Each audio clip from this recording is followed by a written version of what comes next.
to Henry de Boer, who showed us how to die. Private Henry C. de Boer had been with George Company since early in the war. He was one of the few survivors from the original 3rd Platoon, basically because in those first hard months of combat, he had not seen even one good firefight. He had an uncanny sixth sense.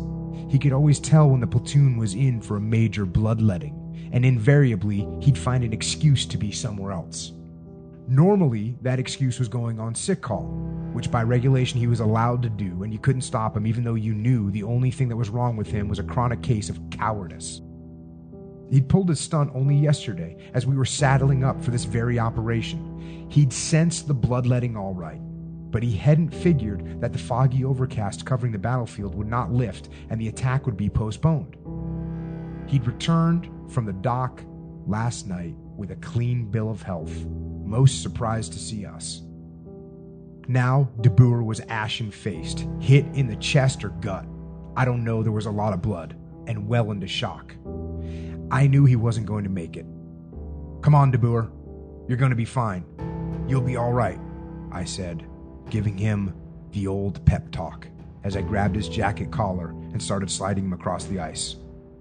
But de Boer said, "No, Sarge. Just leave me. You're going to get hit. Just leave me, Sarge." Then suddenly he groaned, "Sarge, I shit my pants." And that was it. He was gone. I left him and ran back. De Boer, in death, became one of the greatest heroes of our outfit. It was true he'd never been anything in his army life but a coward. But he died right.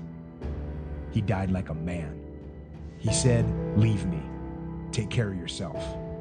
And when I told the other guys the story, old de Boer became a legend in the platoon.